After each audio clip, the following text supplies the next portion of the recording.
Hey everybody, what's up? Welcome back to my channel.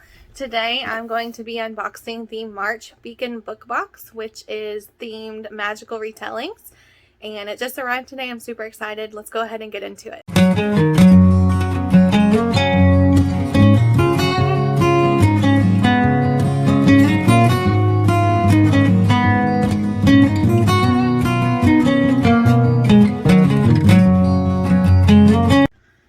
Alright, so let's go ahead and take a sneak peek of this box. So when we open it up, this is what we see on top. And here's the spoiler card with the theme Magical Retellings. I'll put that to the side so that we can take a look at that at the end and see if we got everything in the box. Now this box is supposed to have 2 books in it, which I'm super excited about. That was one of the definite selling points of this box, is that we don't just get 1 book, but we get 2.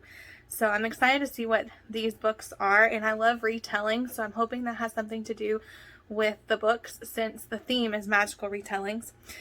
So right away I see a bigger box, and I do know we're supposed to get the first of 4 quarterly collectible mugs in this box, and they are based on the Stalking Jack the Ripper series. So let's go ahead and open that. That's what this is. Ooh. And I'm going to admit, I have not read this series, but I do love the enamel mugs from Beacon, so I was still excited to get them, and I do hope to read that series. So here is our artwork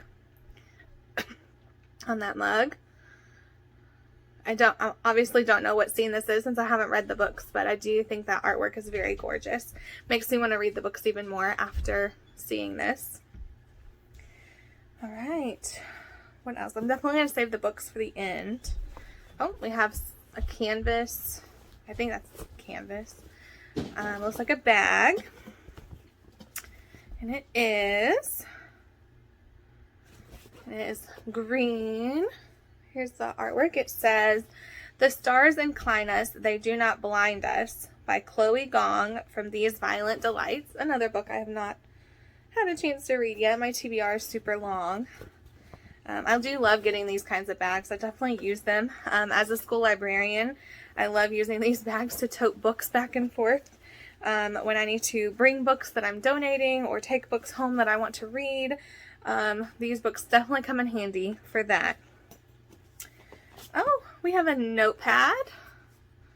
Here's a notepad, and it says, "It ends where it begins," by Kester Grant, The Court of Miracles.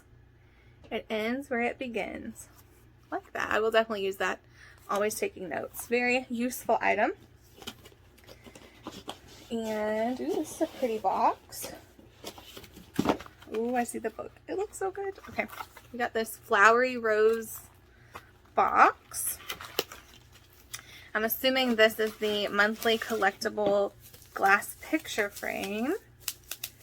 Whoops, lots of bubble wrap. Pop in the bubble wrap. Such a good stress reliever. My kids love bubble wrap. Maybe I can get to it before they get to it. Get it all pop. Alright, I'm just gonna rip it because I don't know. I can't figure out how to get into it. Alright, so here is the frame. And I'm gonna admit, let me put it against the box. Maybe you can see it a little better. I'm a little confused. So I mean, it's a very pretty frame. The quote is very tiny down here. The first frame that I got, which was from Shadow and Bone, I believe, that was for the January box. It was very pretty. It had a big quote on it, so I really liked it. So I'm just confused about the quote being so small. But it says, "I love you 1,000 times over, and I will never apologize for it." That sounds so familiar, but I cannot. I don't know. Let's look and see what book that's from. I'm going to cheat.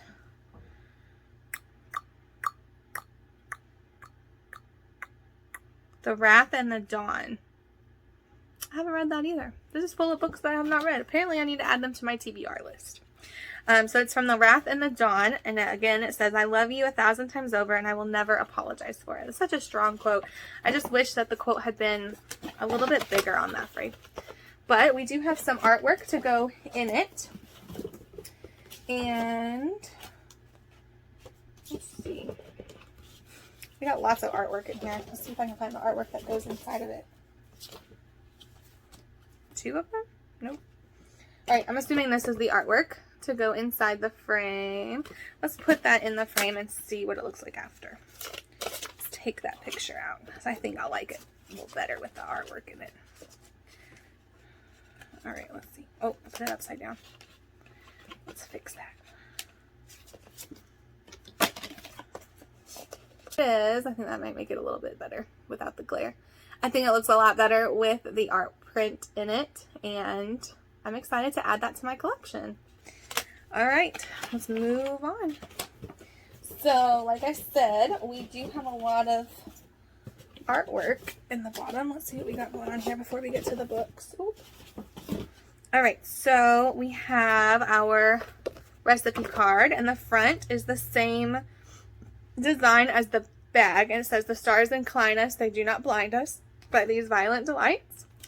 And the recipe is for Juliet's almond cookies. Ooh, sounds delicious. And quick to make. Look at that. Prep time 15 minutes, cook time 8 minutes, additional 7 minutes. My kids are going to probably want me to make these for them while they're on spring break. Today is the first day of our spring break, and they're outside playing right now. This goes with the book, so I'm going to leave that in there. What is this? Okay, so we have this art print in here as well. And the back says "Rise of Knight and Sword" by Miriam Wade. So it looks like we have a discount. There's a discount code for this book, valid through June 30th. Very cool. I like getting discounts on books, of course. And then we have the first book. It is paperback. Ooh, oh my goodness, this cover. Alright, so here's the first book. It's called Called Upon, and it's a novel by Bethany Lee. And we also have a bookmark that goes with it. That was included. And then I'm going to go ahead and read the blurb to you. It says, "Told from the perspective of 3 seemingly unconnected teenagers called upon barrels through a series of twists and turns that merge together with jaw-dropping results. Caitlin, the social pariah of her high school, is so relieved to have made friends at Camp Overlook and to have caught the attention of a real, live, honest-to-goodness boy that she is willing to look past the camp's anomalies, creepy, gray-eyed counselors, 24-hour video surveillance, and campers falling ill and then disappearing quietly into the night. But when Caitlin begins feeling strange symptoms herself, she can no longer pretend that Overlook is a run-of-the-mill summer camp. She and her new friends must race to solve the mystery of Camp Overlook, even if it means facing some difficult truths and uncovering some painful family secrets, before she is the next camper to vanish." That definitely sounds like a book right up my alley. I'm super excited to dive into this one. And then for our hardcover book, we have, oh, this book is absolutely gorgeous. So it is called Sing Me Forgotten. It is by Jessica S. Olson. It says, "Destruction is a music all its own." Very cool. Oh, and it has a praise from Adeline Grace, the author of All the Stars and Teeth, which I actually just read not that long ago. It says, "Enchanting, lush, and decadent." So I will go ahead and take a look. We also have a letter from the author included. And let's see if it is signed. Most of Beacon's books are. It is. It is signed by the author. Love that. And let's see what it looks like without the jacket. So it is a navy color with gold foil lettering on the spine. And I'm going to go ahead and read the blurb on the inside of the jacket here. It says, is that Isda? I'm going to say that's Isda. Does not exist, at least not beyond the opulent walls of the opera house. Cast into a well at birth for being one of the magical few who can manipulate memories when people sing, she was saved by Cyril, the opera house's owner. Since that day, he has given her sanctuary from the murderous world outside. All he asks in return is that she use her power to keep ticket sales high, and that she stay out of sight, for if anyone discovers she survived, Isda and Cyril would pay with their lives. But Isda breaks Cyril's cardinal rule when she meets Emmerich Roden, a charming boy who throws her quiet, solitary life out of balance. His voice is unlike any she's ever heard, but the real shock comes when she finds in his memories hints of a way to finally break free of her gilded prison.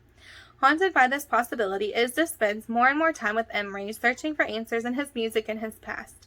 But the price of freedom is steeper than Isda could ever know.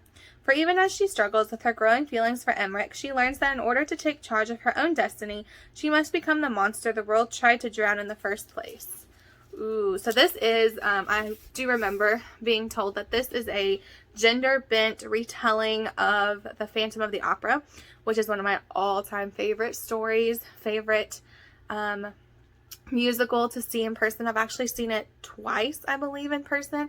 It's just amazing. I just love Phantom of the Opera and the music. So I'm super excited. This is my first Phantom of the Opera retelling that I've ever read. So I think I'm going to really like it. The book is gorgeous. It sounds great. Yeah, I can't wait to dig into that one. So I think that's it. That's all that's in our box. Let's go ahead and take a look at the spoiler card, make sure we got everything.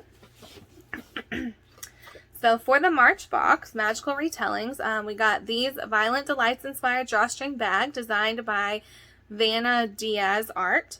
The Court of Miracles inspired notepad designed by My Little Book World. The Khalid and Sharzad print, which is the collectible 3 of 12 designed by E. Mart Semi. The Wrath in the Dawn glass picture frame, collectible 3 of 12 designed by Riddle and Ravens. The Stalking Jack the Ripper collectible enamel mug 1 of 4 designed by Dominique Wesson. Baking with the Beacons, Juliet's Almond Cookies. The Rise of the Night sword promotional coupon. And the signed copy of Sing Me Forgotten by Jessica S. Olson with author letter. And then our bonus book, Called Upon by Bethany Lee. So we got everything. As far as favorite item and least favorite item, I think my favorite item, I'm going to go with the books this time. I think both of the books were definitely the high points of these boxes, which I mean is kind of the point, right? So I'm super excited to get these books to read. Everything else is just kind of bonus for me. I say my least favorite item this time is going to be the picture frame, just because that quote is so small. It's such a powerful quote that I just feel like it should have been bigger, and I think it would have been just more eye-catching and more exciting if that quote had been bigger. Let me know what you thought about this box in the comments below. Tell me what your favorite and least favorite item is, and if you enjoyed this video, don't forget to hit the like button. I love uploading unboxing videos for you all, and I will be doing the Cherished Choices Valentine's Day box from Beacon as soon as it arrives. Those books have been held up in customs for a while, so they haven't been shipped yet, but as soon as it does, I will be doing an unboxing of that video as well. So if you want to see my unboxing for that video, don't forget to subscribe to my channel and hit that notification bell so you will be notified as soon as I upload that video. I hope you enjoyed this video, and thanks for watching. Bye!